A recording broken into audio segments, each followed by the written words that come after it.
Bueno, buenas tardes a todos y todas, Arratsaldeon denoi. Mi nombre es Andrea Aucar, soy responsable de comunicación en Navarra Biomed y os doy la bienvenida a este webinar El poder del olfato, emociones, memoria y enfermedades.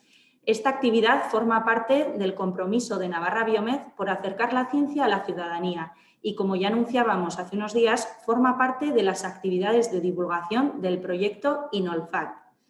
El pasado sábado se conmemoró el Día Mundial de la Anosmia, la pérdida total del olfato. Como sabéis, seguramente es un síntoma característico de la COVID-19 y nos parecía una muy buena idea con este seminario darle visibilidad. La sesión va a tener una duración aproximada de 1 hora y las personas que tengáis cualquier pregunta podéis dejarla en el chat. Al finalizar la sesión las leeremos. Sí que quería avisaros que esta sesión va a ser grabada a modo de justificación y también, debido al interés que algunas personas han mostrado, seguramente la subiremos o a YouTube o a alguna red social. Cedo la palabra a mi compañero Enrique Santamaría. Enrique es responsable de la unidad de neuroproteómica clínica en Navarra Biomed y él va a presentar brevemente la iniciativa INOLFAT financiada por Gobierno de Navarra.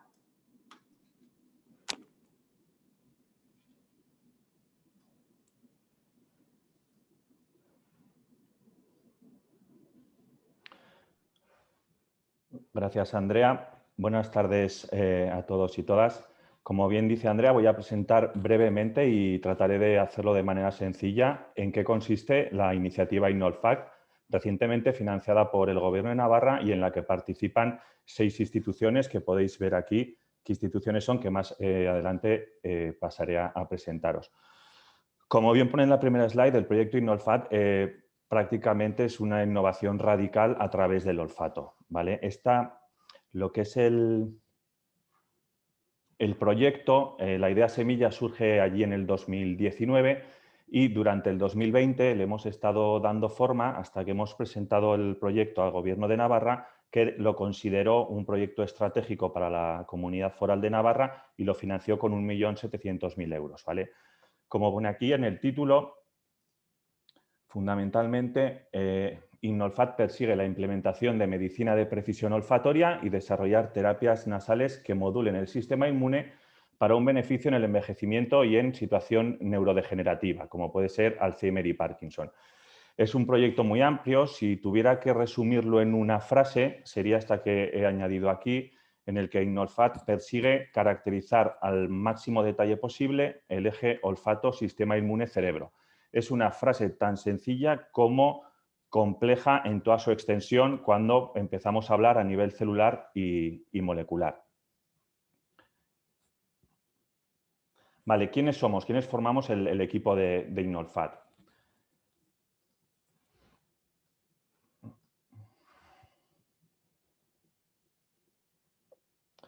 Vale.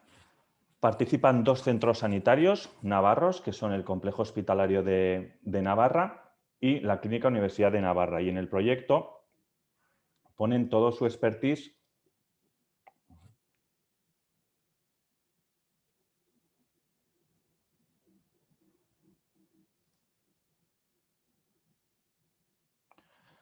¿Vale? Ponen todo su expertise y cómo no, es todo su buen hacer en lo que son las unidades. Participa la unidad de geriatría, las unidades de neurología, bien en enfermedad de Alzheimer, con experiencia en enfermedad de Alzheimer o enfermedad de Parkinson, la unidad de otorrinolaringología, ambas de las 2 instituciones, y el equipo transversal de enfermería. ¿Qué es lo que hacen estos equipos clínicos? Fundamentalmente están realizando mediciones olfatorias, test cognitivos, análisis de neuroimagen y análisis bioquímicos. También participan en la iniciativa 2 centros de investigación, como son Navarra Biomed y el Centro de Investigación Médica Aplicada de la Universidad de Navarra, con expertise fundamentalmente en la bioquímica de proteínas, neurobiología en las 2 enfermedades que nos atañe el proyecto y una amplia experiencia en inmunología. A día de hoy, ¿qué estamos haciendo ya a este nivel? Fundamentalmente es análisis inmunológicos muy detallados, análisis moleculares de alto rendimiento y estudios en modelos animales de enfermedad en los que se evalúa tanto la progresión de enfermedades neurodegenerativas como el comportamiento ante determinados test. Hay un input de una empresa farmacéutica como es Oger Pharma, es una empresa de base tecnológica que tiene la innovación por bandera y se dedica a desarrollar productos farmacéuticos, ¿vale? En concreto, en la iniciativa Innolfat, su labor es, de alguna manera, testar todas las moléculas que puedan llegar a cierta fase de validación para optimizarlas, hacer mediciones de estabilidad y, sobre todo, tratar de vehiculizarlas a nivel intranasal. Y por último, tenemos a la corporación tecnológica Aditec, que es el coordinador del sistema navarro de I+D+I, que da soporte al proyecto a nivel de internacionalización y de propiedad intelectual. También se encarga de promover y dar la excelencia en I+D a lo largo de todo el proyecto, en todas las fases, en cuanto a la dimensión de género, ¿vale? De tal forma que Innolfat contempla aplicar I+D a 3 niveles, ¿vale? Sería tanto in vitro, in vivo como en pacientes, siempre teniendo en cuenta la variable género en toda la investigación. ¿Qué estamos haciendo? Lo primero, y de hecho está relacionado con la sesión que ha establecido hoy Navarra Biomed, es promover la cultura del olfato, ¿vale? Generalmente en la sociedad hablamos mucho de la audición y la visión, que es cuando se pierde, es cuando empezamos a comentarla, pero hay que poner el olfato en su sitio, ya que uno no sabe realmente qué consecuencias tiene el olfato, ¿no? Qué características nos aporta hasta que se pierde, ¿vale? Entonces es una idea transversal a lo largo del proyecto, es promover esa cultura del olfato. Por otro lado,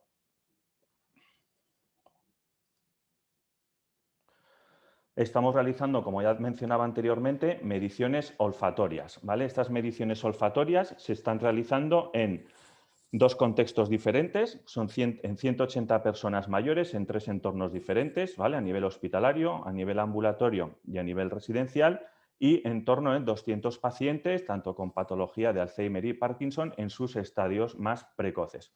Estas mediciones olfatorias van acompañadas de un análisis en muestras de sangre del perfil inmunológico de cada paciente, de tal manera que de manera muy detallada se van a correlacionar las mediciones olfatorias con en torno a las características de 15 o 20 tipos celulares que participan directamente en la función inmunológica. Hay otra parte del proyecto Innolfat que es muy interesante. Vamos a realizar, ¿vale? Estamos lanzando ya el protocolo, un odor training, que vendría a ser un entrenamiento olfativo con una valoración en paralelo del sistema inmune. Esta parte del proyecto la vamos a realizar en un entorno residencial, ¿vale? 60 personas mayores, y en el que la idea es, si realizamos un entrenamiento olfatorio a lo largo de un tiempo, ¿vale? Ante determinados estímulos aromáticos, cómo responde el sistema inmune antes y después de ese entrenamiento, ¿sí?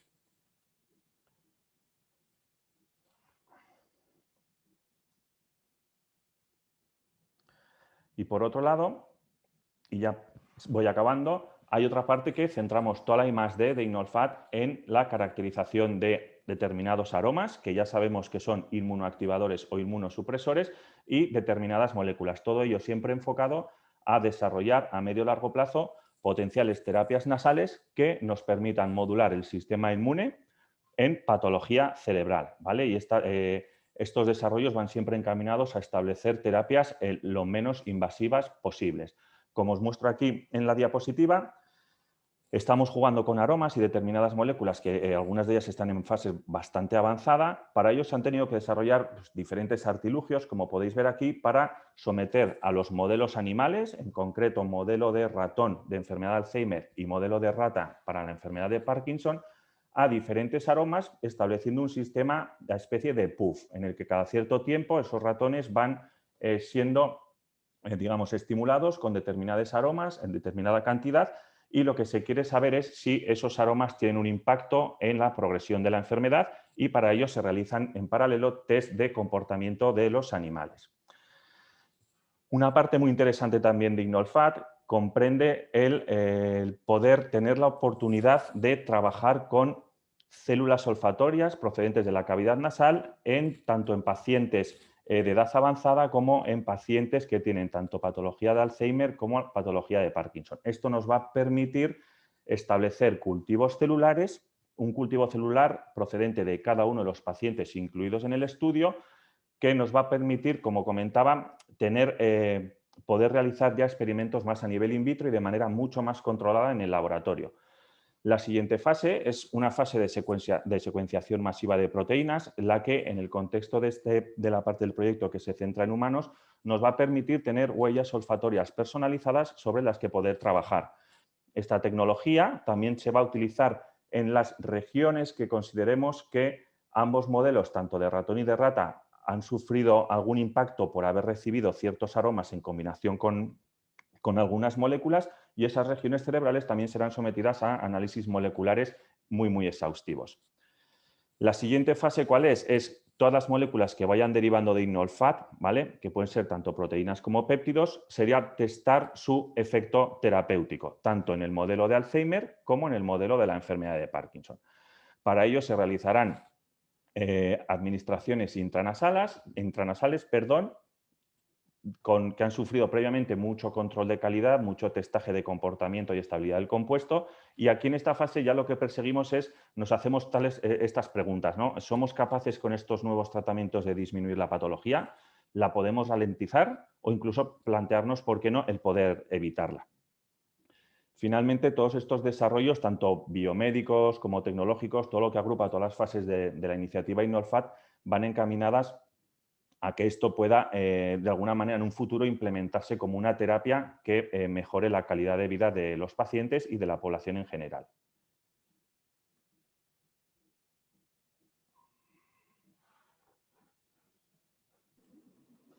Vale.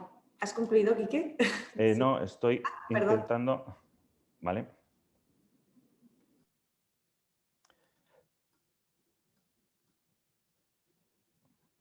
Vale, ya finalmente me gustaría realizar determinados agradecimientos, ¿vale? Sobre todo al Gobierno de Navarra por depositar confianza en el consorcio y financiar esta iniciativa.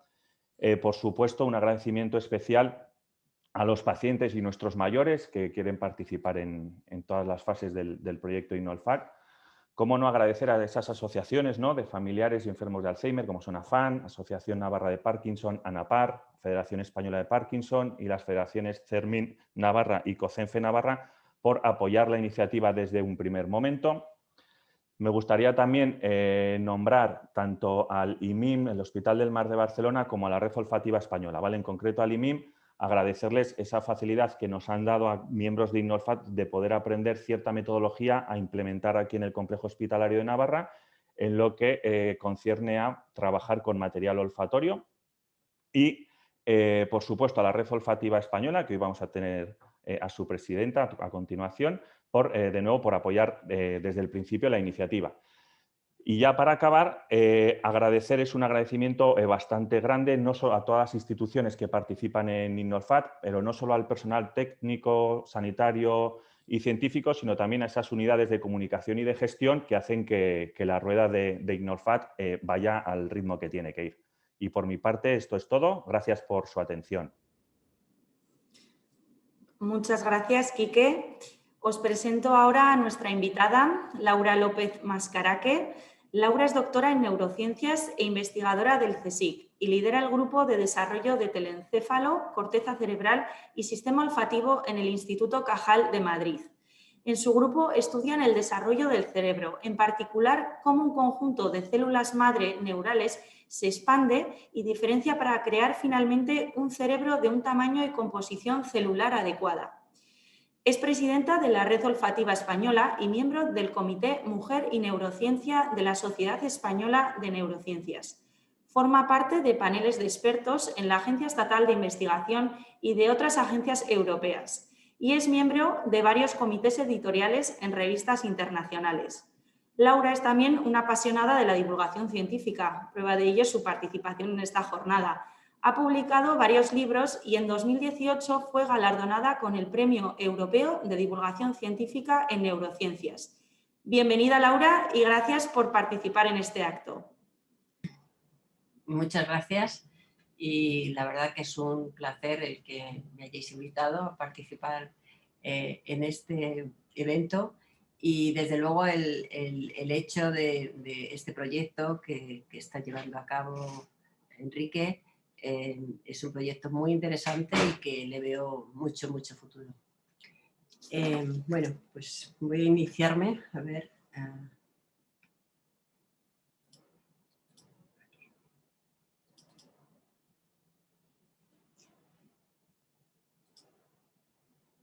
Bueno. Dado que este seminario voy a intentar dar unas cuantas pinceladas, ¿no? Y convenceros de que el olfato es algo mucho más importante de lo que todos pensamos, a pesar de ser ese sentido tan olvidado. Pero creo que cada vez tiene más adeptos y además os voy a intentar dar esas pinceladas de por qué su importancia y quizá algo que no nos damos cuenta, muchos detalles que quizá no nos estamos dando cuenta de ello. Dado que me dijeron que también esto está un poco relacionado con celebrar el día 27 de febrero, que fue el día de la anosmia, de tomar conciencia de este problema que tiene mucha gente, ¿no? Dado que estos olores se silencian, se ignoran continuamente, y la anosmia es la pérdida del olfato. Hay un día al año, el 27 de febrero, en el cual celebramos este día, más que nada para tomar conciencia de la problemática que puede tener, ¿no? Se estima que aproximadamente el 5% de la población mundial tiene anosmia, o quizá podríamos decir mejor que un trastorno de olfato, dado que la anosmia es la pérdida total del sentido del olfato. Hay muchas dudas a este respecto y es muy difícil llegar a una estadística o unos números concretos, ¿no? Pero sí, cada vez se están haciendo más asociaciones. De hecho, en España está la Asociación Española de la Anosmia y creo que estos números nos van a reflejar una realidad que muchas veces no nos damos cuenta. Este problema de la anosmia nos hemos empezado a dar cuenta mucho a partir del COVID, ¿no? Dado que uno de los síntomas característicos del COVID es la pérdida abrupta de olfato. Entonces, a partir de entonces se creó además un consorcio global para la investigación quimiosensorial, en el cual un grupo muy grande de científicos de todos los países, de todas las ramas, se unieron para dar una respuesta a por qué podía haber este problema.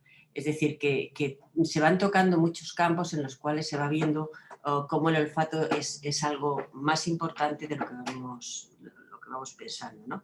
De hecho, aquí os he puesto una serie de temas que vamos a intentar tocar durante esta charla, ¿no? Y bueno, decir que este es un sentido que es fundamental para todas las especies, y no solo para todas las especies, sino que el intercambio de las señales químicas es la más antigua de todas las comunicaciones. Desde las bacterias ya se comunican por moléculas químicas, ¿no? Además es el primer sentido que usamos al nacer. Antes de nacer ya estamos usando el sentido del olfato y por eso digo que está, como pone aquí, está completamente desarrollado en el útero, ¿no? También es importante porque es el único sentido que tiene una conexión completamente directa con el cerebro emocional, que ya os contaré un poquillo sobre esto, y además cuando perdemos el olfato perdemos una gran parte del sabor, porque el sabor es un 75% olor y no gusto. Influye en muchas cosas, influye en el comportamiento social, en el reproductivo, en la alimentación. Y hablaremos también de cómo, por supuesto, como en el resto de los sentidos, todo lo procesamos con el cerebro, ¿no? No con la nariz, y distintos receptores se van a activar y van a reaccionar a estas moléculas químicas y podemos llegar a distinguir millones e incluso se dice que billones de olores, ¿no? También es interesante porque, aunque decimos siempre que las neuronas en el cerebro no se regeneran, hay dos zonas dentro de lo que es todo el sistema olfativo donde estas neuronas se están renovando. Uno es en la nariz, en una parte que tenemos unas neuronas sensoriales olfativas que están en el epitelio olfativo de la nariz, y otra que ya es en la parte interna del cerebro, donde cerca del ventrículo lateral hay unas neuronas que se generan y además se van también hacia el bulbo olfativo, una zona que ya os comentaremos. Fijaros que también 50 de nuestros genes se dedica al olfato, es decir, un 5% de nuestros genes se dedica al olfato, esto está mal puesto. Y los olores que nos producen una sensación cuando lo identificamos, cuando ese olor lo podemos reconocer, e incluso esto nos puede llevar a una aceptación o un rechazo de una determinada aroma que nos puede llegar a través de personas, a través de las cosas, ¿no? Como ya ha dicho Enrique anteriormente, la pérdida del olfato podría ser una señal temprana de enfermedades neurodegenerativas, entre ellas destacan el Parkinson y el Alzheimer, y también, como hemos visto, es una señal temprana del COVID-19. Y podremos hablar de bastantes más cosas, de la huella olfativa, de un poco del marketing olfativo y demás. Y vamos a empezar viendo cómo tenemos distintos receptores a través de los sentidos, y estos receptores son sensibles a estímulos tanto físicos como químicos. Estos órganos de los sentidos lo que van a hacer es llevarnos toda la información, una información física, una información química, a través del tacto, a través de la vista y hasta el cerebro, donde en distintas zonas del cerebro se van a interpretar esto que estamos percibiendo. Fijaros que dentro de todos estos sentidos el olfato es el más sensible de cualquier otro de los sentidos que tenemos, porque los recuerdos que nos evocan estos olores son más fuertes que con el resto de los sentidos. Fijaros que se hizo un estudio en la Universidad de Rockefeller y se vio que mientras recordamos el 5% de lo que vemos, el 15% de lo que saboreamos, el 1% de lo que tocamos, el 2% de lo que oímos, con el olfato recordamos el 35% de lo que nos está ocurriendo, ¿no? Con lo cual esto le convierte al olfato, ahora hablaremos más tarde de ello, en una arma muy buena para el marketing que cada vez se está utilizando más. El aroma va a estar formado por cantidad de moléculas químicas que va a llevar a tener un mensaje olfativo en el cerebro. Estas moléculas químicas entran por la nariz y conectan con unas neuronas, que son las únicas neuronas del cerebro que están en contacto con el exterior, que están situadas en la parte más superior de la nariz, y sus dendritas, que son cilios, van a recoger estos odorantes. A su vez, todas estas neuronas van a procesar su información al cerebro y de ahí va a pasar hasta la corteza olfativa. Lo único que tiene que tener esta molécula química es que pueda tener esta sustancia, pueda tener la propiedad de poder emitir moléculas libres en el aire. Fijaros que ya, como vengo del Instituto Cajal, no podía dejar de poner uno de los dibujos y uno de Cajal, porque fue uno de los pioneros en describir la vía olfatoria. Estos son dibujos originales de Cajal, de la vía olfativa, en el cual él ya describió que había tres zonas importantes. Una que era el epitelio olfativo, donde están estas neuronas sensoriales aquí en la nariz, en contacto con el exterior, que envían sus axones hasta unas estructuras en el bulbo olfativo que se llaman los glomérulos, y de ahí unas células, las células mitrales, van a procesar su información hasta la corteza olfativa. Durante mucho tiempo esto fue publicado por Cajal en el siglo XIX, esto son unas imágenes de 1894, y fijaros que hasta muchísimo más tarde apenas había estudios del olfato, hasta que llegó el premio Nobel de Richard Axel y Linda Book, los cuales descubrieron los receptores del olfato. Vieron que había un gran número de genes que codifican proteínas receptoras olfativas. En primer lugar, la primera sorpresa que tuvieron fue que había tal cantidad de genes que codifican para estos receptores que podríamos decir que alrededor del 3 al 5% del genoma humano va a contener información sobre el olfato. Luego, además, que estas neuronas, cada una de ellas expresa un único receptor, y ese receptor va a mandar la información junto con todos los receptores que expresan esa única proteína específica, ¿no? Es decir, llega un odorante y solo va a ser, esa neurona solo va a reconocer a ese odorante, ¿no? Vieron que había en ratón había unos 1200 genes que se dedicaban al olfato, pero en el hombre hay 390 genes funcionales, ¿no? Que trabajan, podríamos decir que trabajan en olfato. Esto fue algo muy importante que ocurrió a partir de entonces, que esto fue en el año 2004, se empezó a hacer muchísimos estudios sobre el olfato por la diferencia que había con el resto de los sentidos. Fijaros que en el resto de los sentidos procesamos muchísimos menos genes, ni la vista ni el oído, con relación a lo que estamos procesando en el olfato. Aquí os traigo una representación una representación tridimensional del olfato que hizo un compañero, David Geyer, en la Harvard University, en el cual podemos observar a través de un cerebro de ratón cómo es esta vía. Esto sería la parte de la nariz del ratón, en el cual aquí estarían situados todos esos receptores olfativos, es decir, todas esas neuronas que podemos decir que están en contacto con el exterior, y si nos acercamos a verlo un poco más, vemos que aquí existe una clara separación entre lo que diríamos que es la parte del encéfalo con respecto al epitelio olfativo. Esto sería el epitelio olfativo y esto sería el bulbo olfativo en un ratón.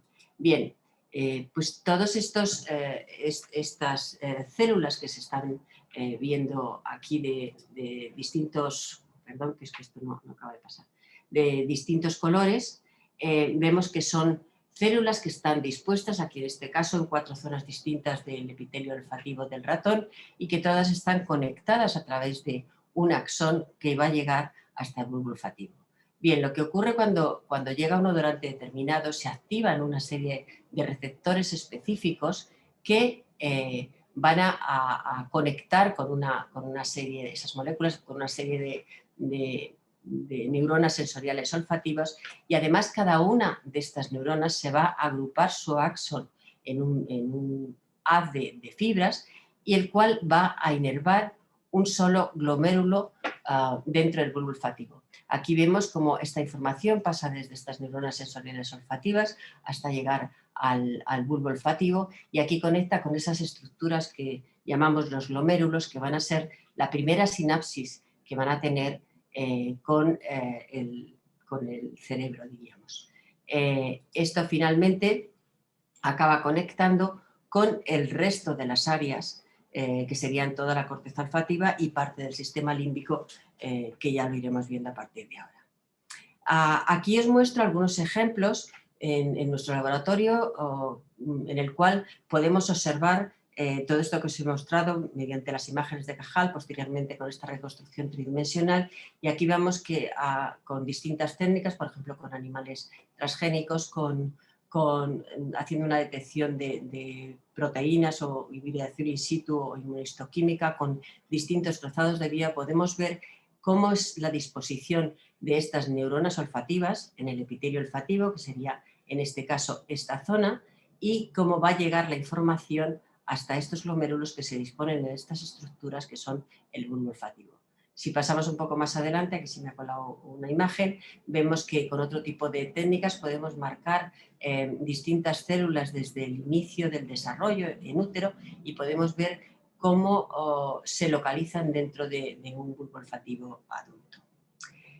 También es interesante decir que este sistema es muy importante no solo por esas neuronas que se están regenerando en el epitelio olfativo, sino también que existe un proceso que se llama la neurogénesis adulta, que está muy discutida en humanos. Hay autores que avalan su existencia y otros que no, que parece que últimamente que sí que existen estas neuronas, que desde una zona del cerebro, que es el ventrículo lateral, van migrando en la época adulta del animal y alcanzan también el bulbo olfativo. Es decir, este bulbo olfativo, esta segunda estación del cerebro, es como la convergencia de neuronas que proceden tanto los axones de las neuronas sensoriales olfativas como estas neuronas que vienen y van a poblar distintas capas del epitelio olfativo.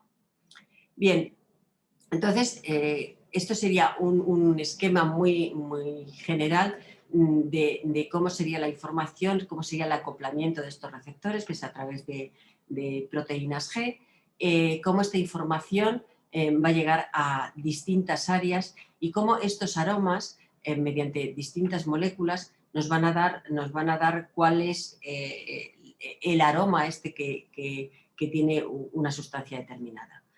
De hecho, en el hombre existen 400 genes implicados en oler, y el animal, como curiosidad, el animal que más receptores olfativos tiene es el elefante. Y nosotros, de hecho, los humanos tenemos más receptores olfativos que los chimpancés, que los macacos o que el orangután. Bien, pues estos receptores olfativos es interesante ver que también tienen a veces, ¿no? Hay un cambio en uno de esos receptores olfativos, un cambio muy pequeño, incluso de un aminoácido, y un cambio en un solo receptor olfativo es capaz de poder afectar a la percepción del olor. Últimamente se están haciendo bastantes estudios sobre este tema y se ha visto que hay una variabilidad genética en estos receptores. Entonces, por ejemplo, pues he puesto algunos ejemplos, como si cuando tenemos una variación genética, por ejemplo, el OR5A1, que detecta la beta-ionona, que lo que tiene es un olor a violeta. Si este está afectado genéticamente, hay personas que huelen totalmente la violeta con un olor fuerte, mientras otros pueden olerle solo pueden oler a una concentración muy alta de esta molécula o incluso no llegan a olerlo. Así ocurre con un gran número de receptores, pero además se dice que la variabilidad de cómo nosotros percibimos el olor en humanos puede variar hasta un 30%, ¿no? Entonces,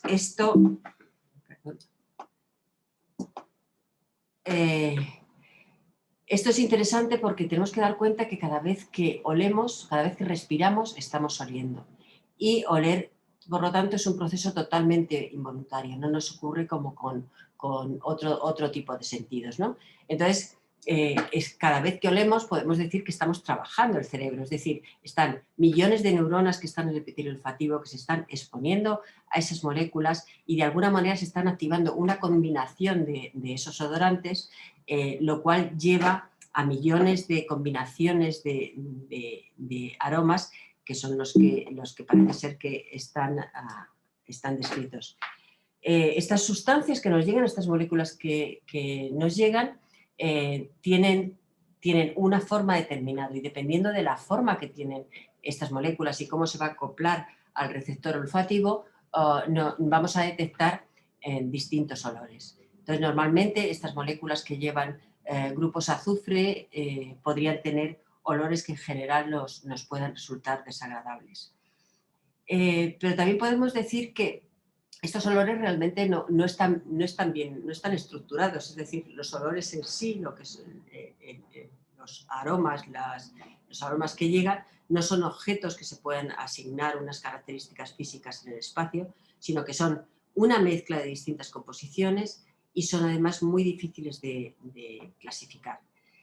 Por ejemplo, tenemos el café que está compuesto por cantidad de moléculas odorantes y que nosotros podemos percibir de distintas maneras.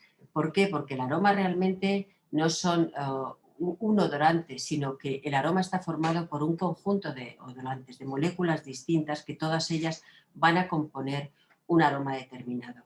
Es decir, podríamos decir que son notas musicales que todas se integran en una sinfonía. Una nota musical per se no nos va a decir nada, sin embargo, si integramos todas esas notas musicales tenemos la sinfonía, que ocurriría lo mismo que pasa con los aromas. De hecho, por ejemplo, el olor a jazmín está formado por 21 componentes distintos, los cuales tienen componentes primordiales, es decir, que es el típico olor a jazmín, pero necesitas los demás para dar la peculiaridad de los distintos jazmines que podríamos oler. El metilacetato sería el componente principal, mientras habría otros componentes que son peculiares, pero además otra serie de moléculas que le van a, entre todas, dar ese olor determinado, ¿no? También es interesante hablar de que existen parejas de sustancias en las que las moléculas son imágenes espaculares de la otra, es decir, que no son superponibles.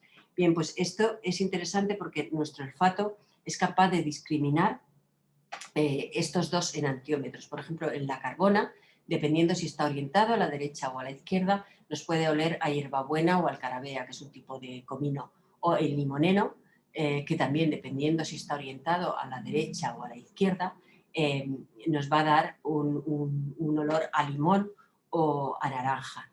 Es decir, podemos distinguir los distintos enantiómetros. Esto es muy importante porque en toda la naturaleza existen las moléculas quirales que son muy importantes y hay que tenerlas muy en cuenta en muchos aspectos. Por ejemplo, os puedo contar una anécdota en cuanto a esta quiralidad de las moléculas, la importancia que tiene sobre todo en la industria farmacéutica, porque más de la mitad de los fármacos van a presentar moléculas que son quirales.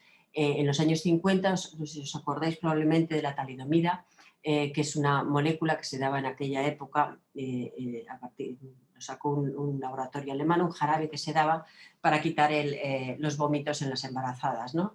O los mareos. Pues resulta que esta molécula, dependiendo si estaba orientada hacia el enantiómetro izquierda o a la derecha, produjo un gran número de efecto teratogénico en estas embarazadas, porque una de sus enantiómetros, en vez de quitar esos mareos, esos vómitos, lo que producía era un efecto teratogénico en los fetos y nacieron muchos niños con acortamiento de miembros y demás.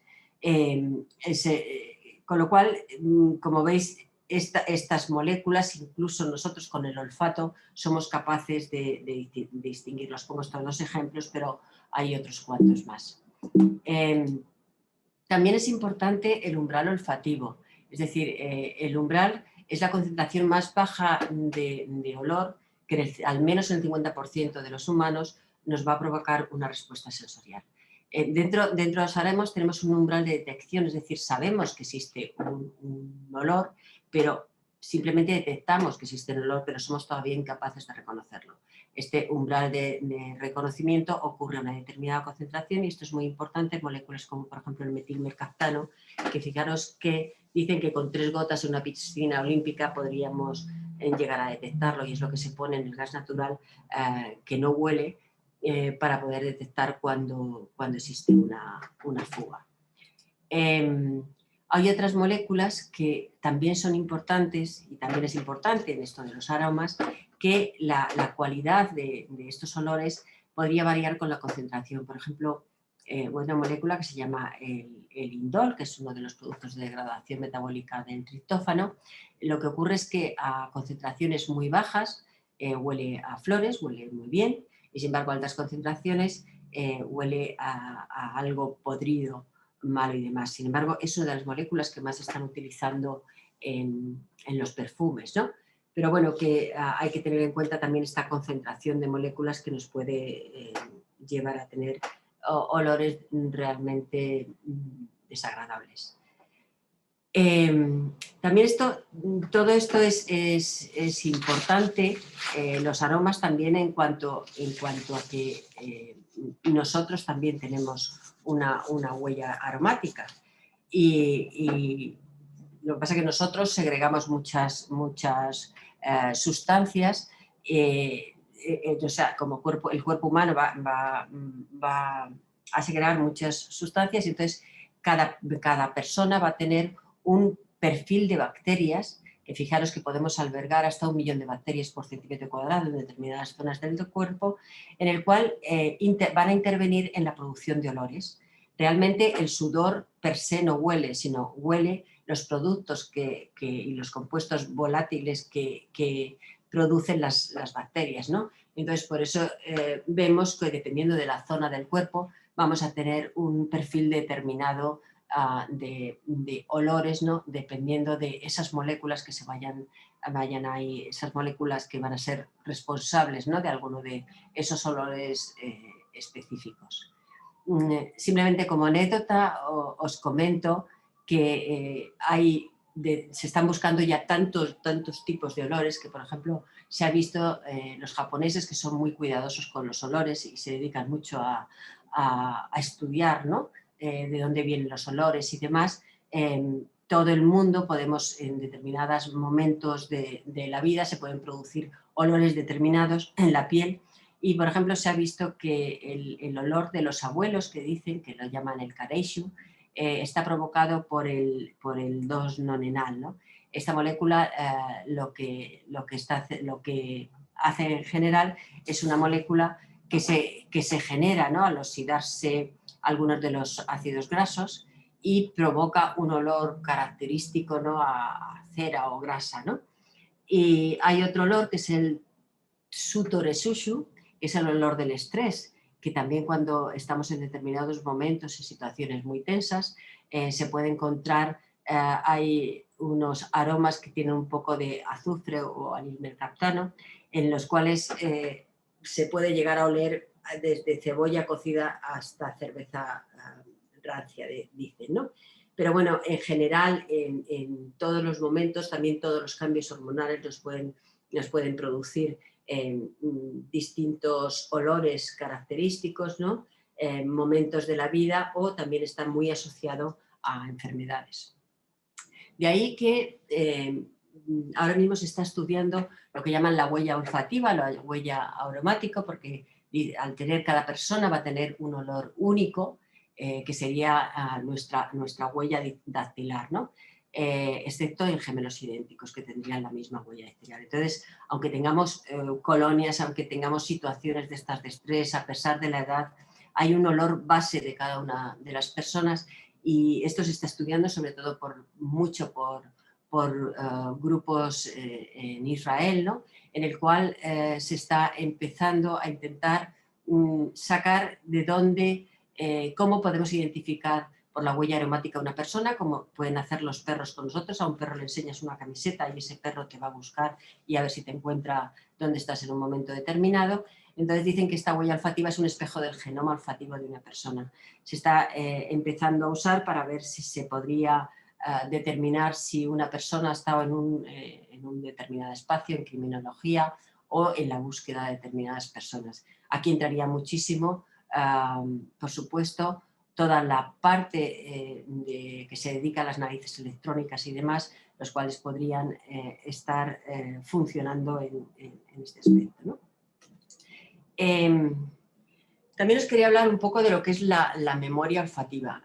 Como hemos dicho al principio, dicen que el 35% de lo que recordamos viene a través del olfato y no viene a través de otros sentidos, ¿no?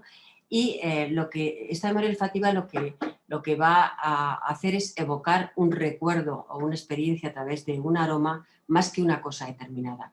Nosotros recordamos más las cosas por la vista o recordamos unas palabras que nos han dicho, pero no recordamos el olor en sí, sino que estamos recordando la situación, ¿no?, o la circunstancia asociada a este olor. Esto nos lleva a lo que se llama el efecto prusiano, ¿no?, porque Marcel Proust, que es un escritor, ¿no?, que empezó a escribir un libro, En busca del tiempo perdido, en el cual simplemente empezó a mojar una magdalena en un té y de ahí se fue recordando cómo su tía le daba en una casa determinada, una historia determinada, a través simplemente del olor de esa magdalena y de esa taza de té. Acabó escribiendo 8 libros, ¿no?, a partir de ese recuerdo. Y se empezó a llamar a esto el efecto prusiano, el efecto Proust, que son los recuerdos evocados de una manera muy espontánea por los olores o los sabores. ¿Y por qué ocurre esto? Pues fijaros que el olfato le llamamos que es la vía más directa al cerebro. Es decir, los órganos sensoriales van a procesar la información, como hemos visto, desde el epitelio olfativo, que está aquí en la parte superior de la nariz, va a transformar una información química en una información eléctrica, la cual la va a llevar al cerebro. Bien, pues a partir de todos los sentidos, del ojo, de la lengua, del oído, todo va a pasar a través de una estructura central en el cerebro, que es el tálamo.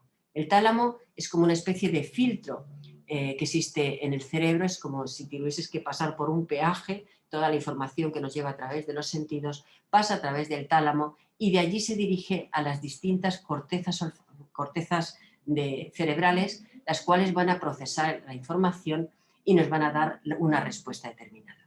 Bien, pues es importante ver que el sentido del olfato va a ir directamente desde la nariz a su corteza correspondiente sin pasar por esa estructura.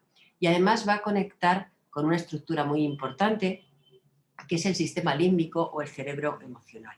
Esto sería una representación del cerebro en el cual a partir de la corteza olfativa, esta información va a llegar a la amígdala. La amígdala se llama amígdala de almendra, ¿no? Es una estructura muy pequeñita que tenemos en el centro del cerebro, pero que va a ser la responsable del procesamiento y almacenamiento de lo que son las reacciones emocionales. Y otra estructura que es el hipocampo, que se va a encargar de evocar episodios determinados, es decir, va a tener mucha relación con la memoria. Con lo cual, todo esto forma parte de lo que se llama cerebro emocional. Al estar este sistema conectado directamente, tenemos una respuesta que podemos decir de alguna manera es el más irracional de los sentidos que existen. De ahí que el aroma se ha utilizado desde hace muchísimo tiempo para evocar emociones, ¿no? Aquí, por ejemplo, vemos ya un anuncio de televisión bastante antiguo, el que nos dice cómo el aroma nos transporta. Es decir, ya se veía la evocación que puede tener este sentido, ¿no? Vamos a tener un estímulo que simplemente lo recepcionamos en la nariz y va a pasar directamente a la corteza olfativa y esto nos va a transmitir una emoción o un recuerdo. De ahí que ahora mismo se estén intentando sacar las identidades olfativas de una marca y pasemos de tener logotipos a tener ahora lo que se llaman odotipos, ¿no? ¿Por qué? Porque todo esto está muy relacionado con como digo, la nueva moda del marketing olfativo, que han visto que tiene un potencial enorme para poder despertar sensaciones y recuerdos.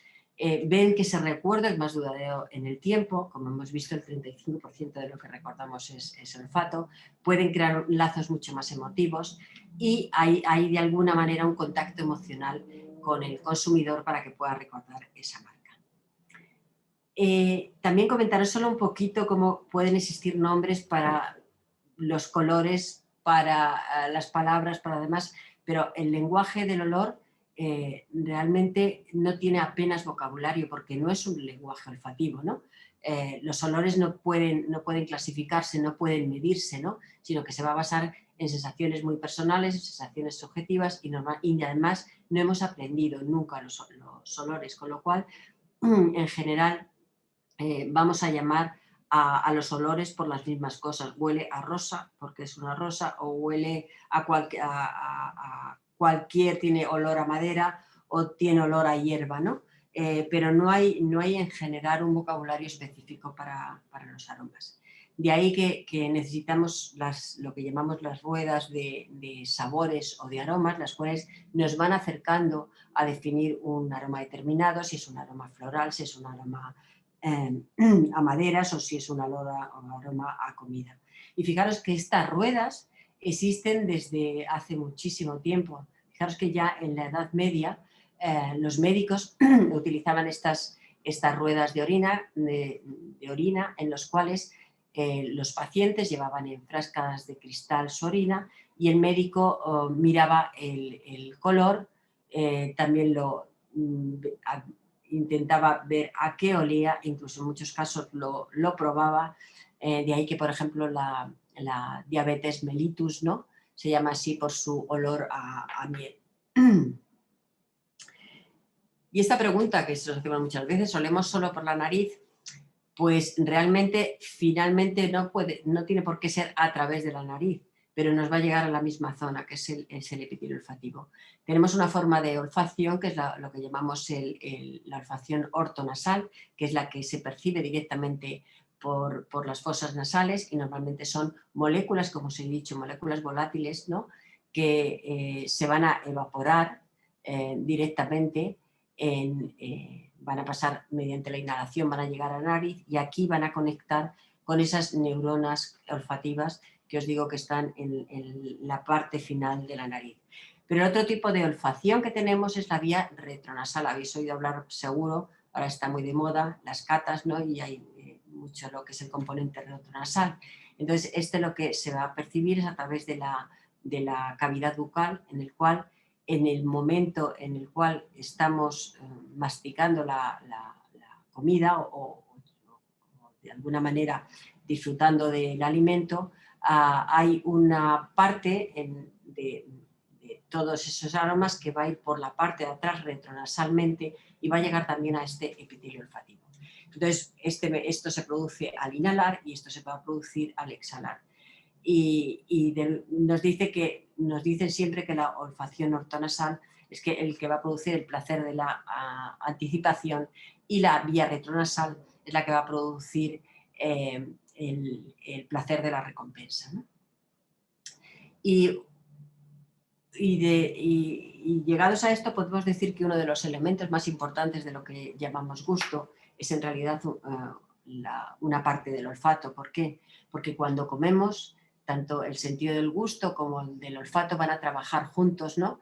Y van a llegar con eso a detectar cuál es el sabor de los alimentos. Fijaros que la lengua es nuestro principal órgano, ¿no? del gusto, en el cual vamos a poder detectar distintos sabores, y estos sabores, aunque inicialmente siempre se ha dicho que están parceladas en distintas zonas, vemos que no existe una sensibilidad específica a los sabores en cada una de esas partes de la lengua, sino que estas papilas gustativas están repartidas por toda la lengua, ¿no? Y pueden tener mayor o menor sensibilidad, pero también eso es un componente de cada uno de nosotros. Que existen distintos sabores, e incluso que hay un sexto sabor que podría ser el umami. Pues bien, nosotros lo que estamos detectando con la lengua es el sabor amargo, el sabor ácido, el umami, el salado, el dulce, pero lo que es la composición del alimento nos viene por el olfato. Y bien, decimos que de todos los sentidos, como ya hemos visto, el olfato sería el que llamamos el más infravalorado, el más menospreciado, excepto cuando se va.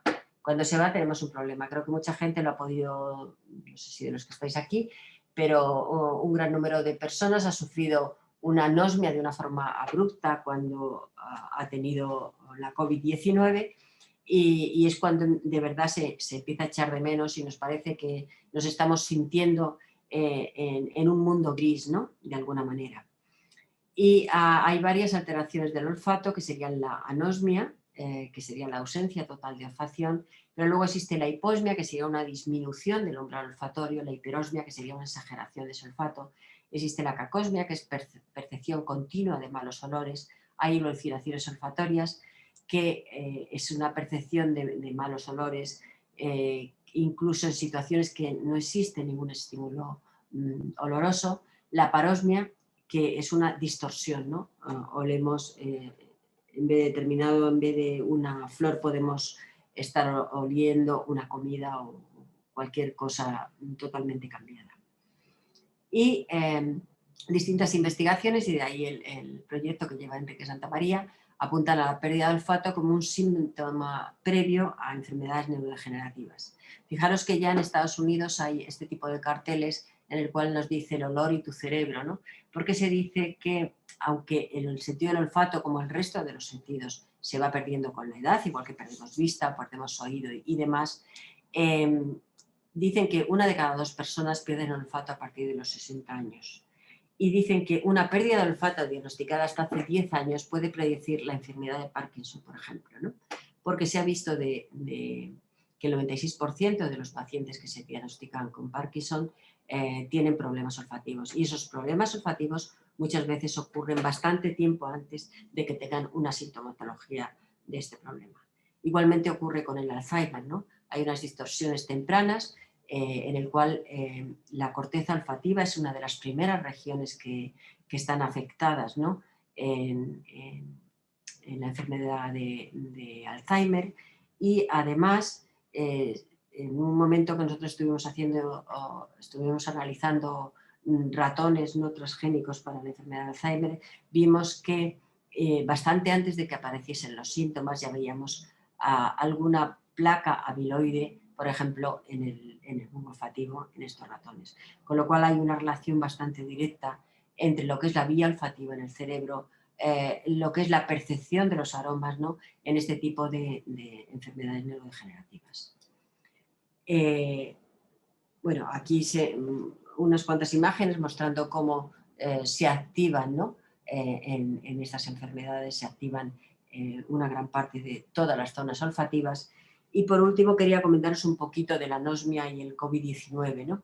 Fijaros que ya en el mes de abril hubo distintas asociaciones, tanto de otorrinolaringología como de neurología, como asociaciones en el Twitter estaba lleno diciendo que había muchos pacientes que estaban padeciendo el COVID y que empezaron por una pérdida muy abrupta del sentido del olfato.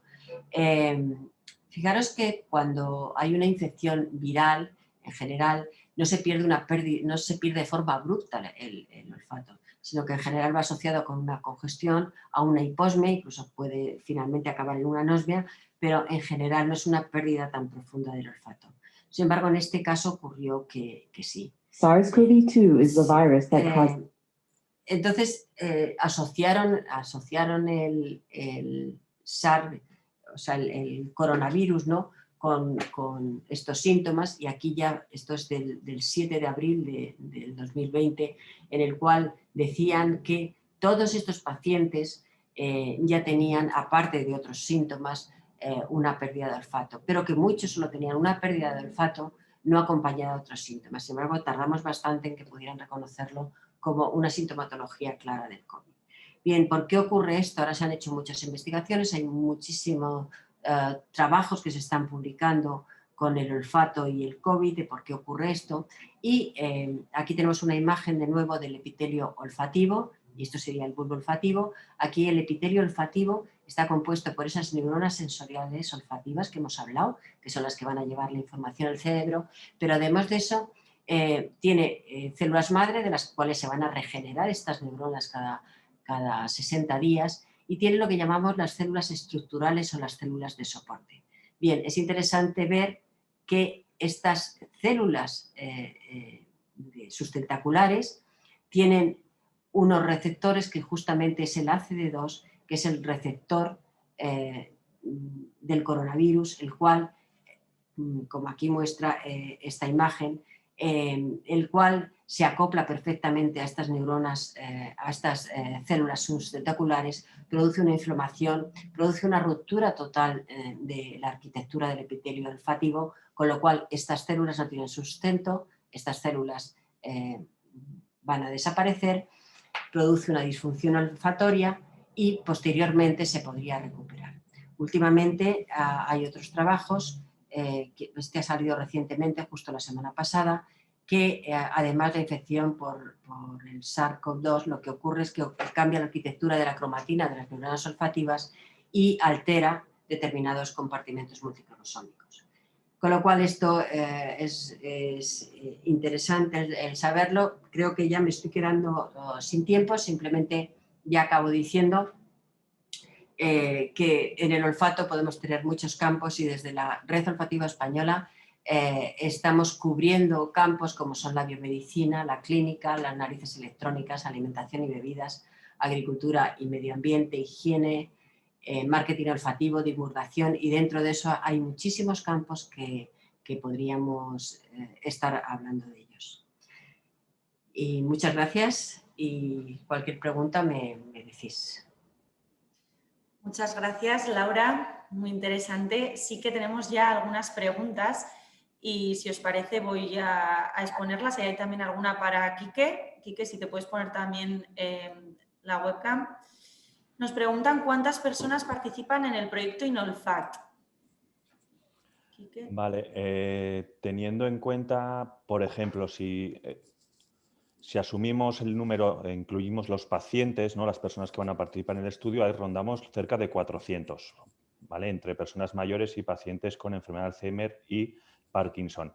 Personal detrás del proyecto encargado de actividad propiamente dicha de I+D, personal sanitario, técnico, científico, etcétera. Yo creo que, aunque faltan contrataciones, rondaremos las 50 personas, ¿vale? De las cuales 75% son mujeres, 25% hombres, pero personal lo que es trabajando, y ahí no estoy incluyendo la actividad de gestión, divulgación, que también es una herramienta importante en este tipo de proyectos estratégicos, pero personal de I+D en torno a 50.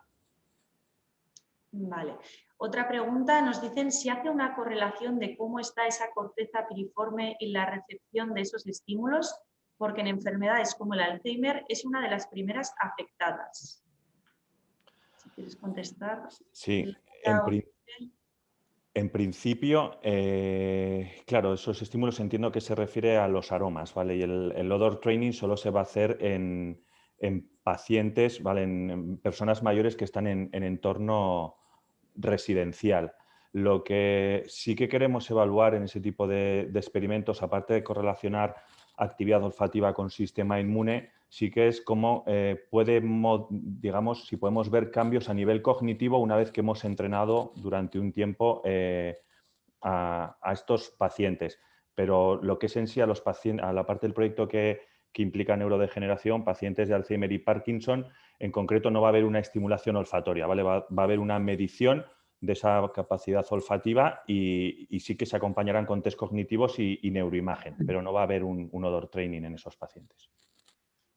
Vale, al hilo del odor training que estabas diciendo ahora, nos preguntan en qué va a consistir el odor training que vamos a realizar a las personas mayores.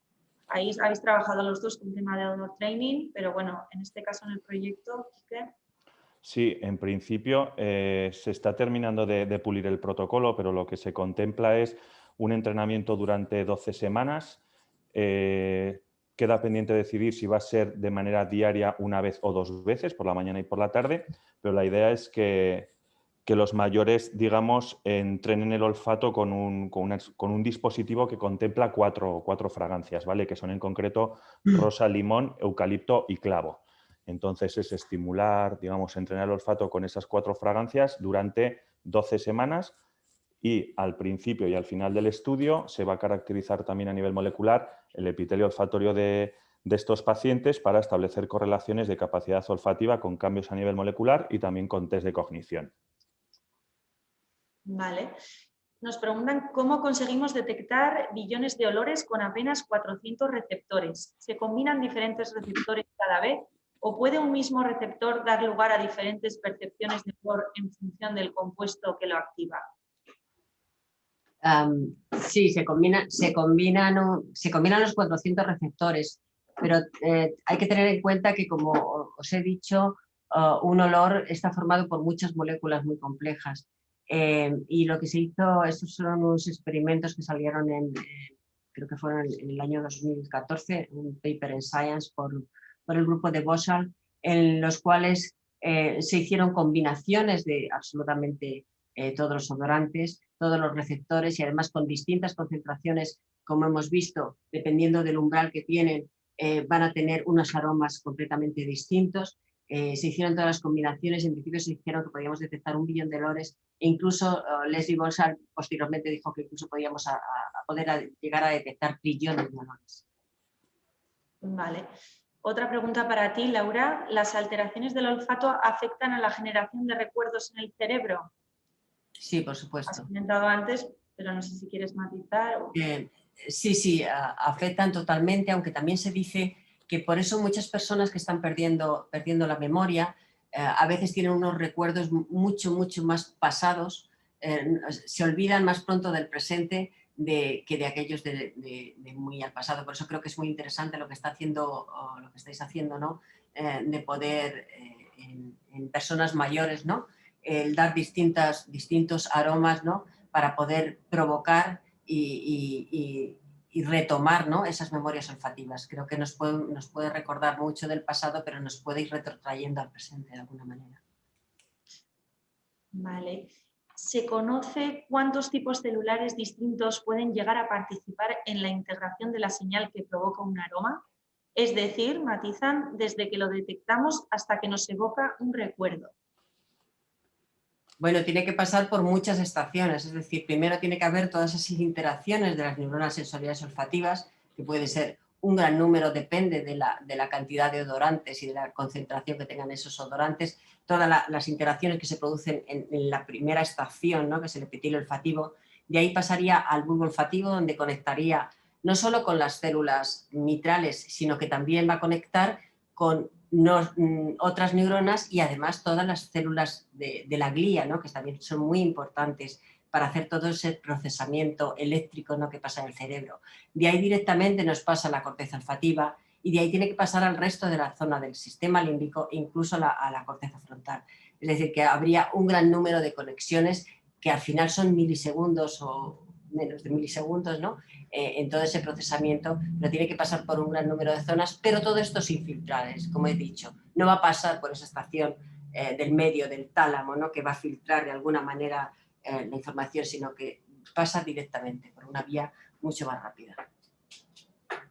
Tenemos una pregunta sobre el proyecto, Quique. He creído entender que en el proyecto se van a estudiar proteínas, péptidos. ¿Por qué se han elegido proteínas si hay muchos tipos de sustancias que provocan olores que no son proteínas o péptidos?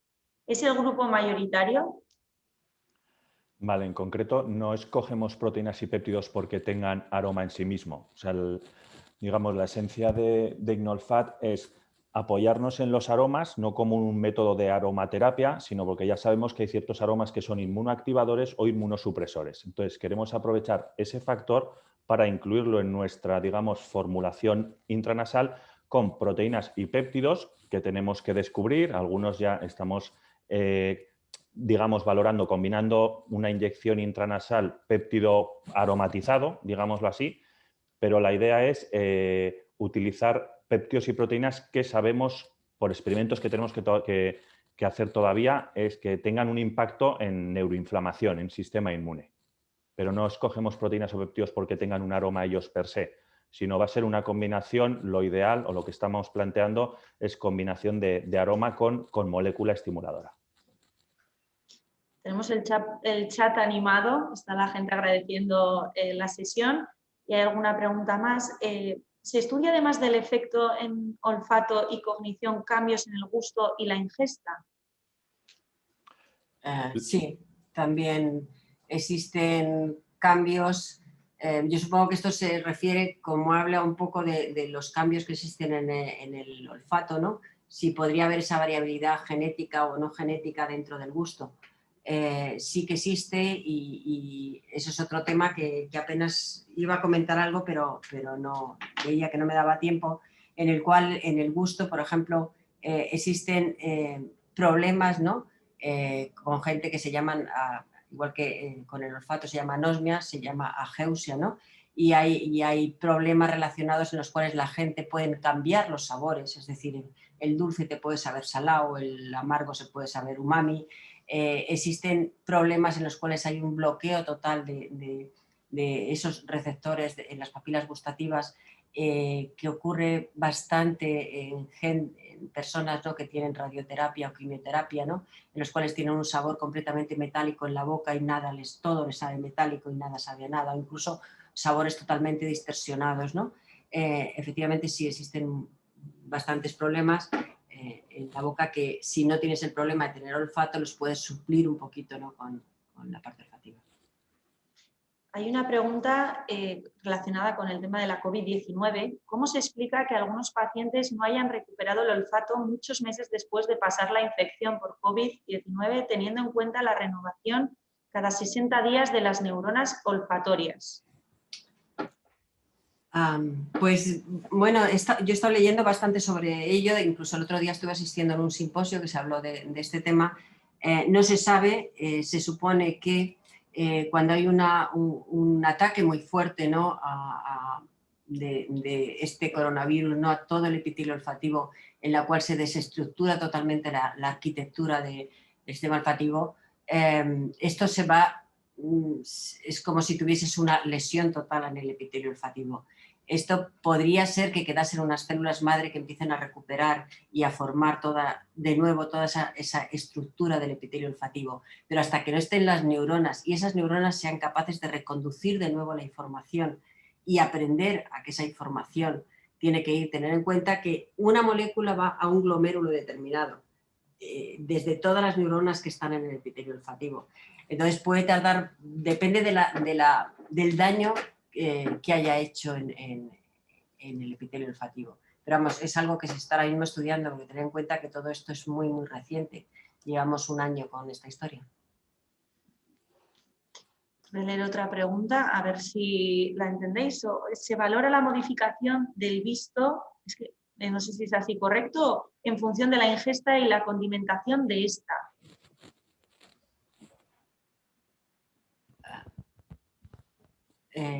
No entiendo la pregunta. Yo No entiendo muy bien, como no sea del gusto, en función del gusto igual. O Pero de la no sé. vista.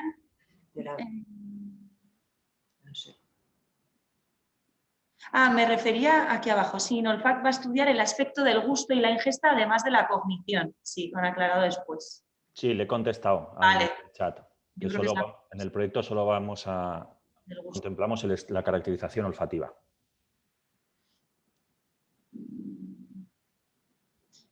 Un exceso de olfato también puede ser un inconveniente.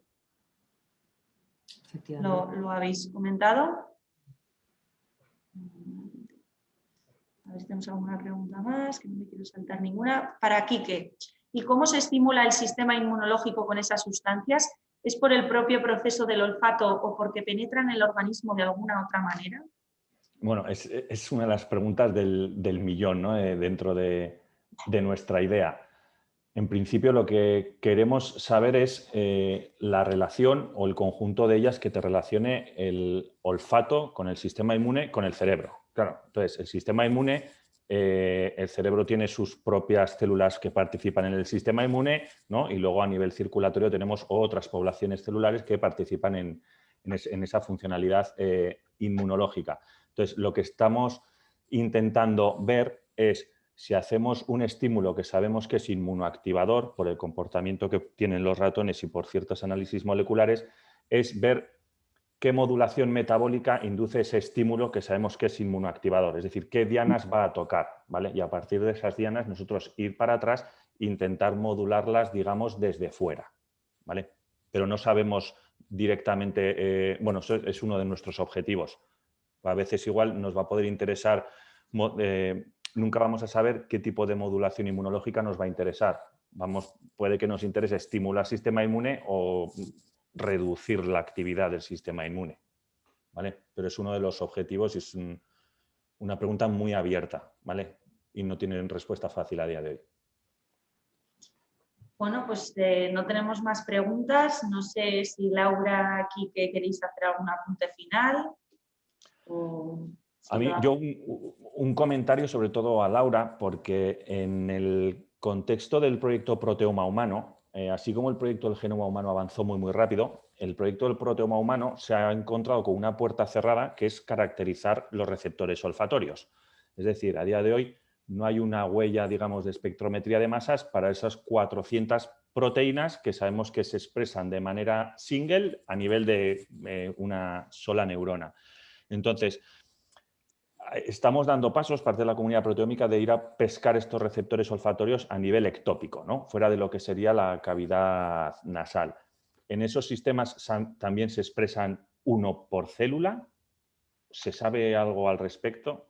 No, no se sabe. ¿Te refieres a estos tipos de receptores olfativos que se han encontrado en En espermatozoide, en piel. Sí. Sí, sí, esos no se sabe si tiene esa especificidad. O sea, se han visto que son los mismos y de hecho también en una reunión que tuve hace poco parece ser que el problema está para hacer proteómica, que hay un problema real para hacer la proteómica de este sistema, yo lo pregunté y me decían que al ser tan específicos con los 7 dominios transmembrana y bueno, una historia que hay, todo ese acoplamiento que tienen, que realmente tiene una dificultad añadida, que yo no lo sé, tú sabrás más que Sí. yo, ¿no? No es fácil, hay todo un consorcio detrás y no... Y no se ha podido hasta ahora. No. Parece mentira, ¿no? Porque además es una zona de aislar más o menos fácil y demás, pero no sé, y por ejemplo, no sé si estaban planteando que lo que se estaba intentando hacer era irse muy temprano en el desarrollo, porque parece ser que esos receptores ya podrían estar, o una gran parte de ellos, y que sería muchísimo más fácil el poder conseguir hacer alguna técnica a nivel de proteómica, ¿no? Eso fue una de las conclusiones que se sacó, con lo cual yo eso te animo, ¿no? No, seguiremos en la brecha. No es fácil, pero sí es algo que nos interesa, sí. Bueno, muchísimas gracias a los dos, Laura, Enrique, y agradecemos a todos los miembros del consorcio que apoyan la iniciativa Inolfac y, por supuesto, a todos los asistentes al webinar. La verdad que hemos tenido un tiempo de chat bastante entretenido, nos hemos extendido 15 minutos más, pero bueno, yo creo que ha merecido la pena. Muchas gracias por la sesión. Si realizamos nuevas iniciativas lo daremos a conocer en nuestros canales y nos vemos en la próxima. Muchas gracias. Muy bien. Hasta luego a todos.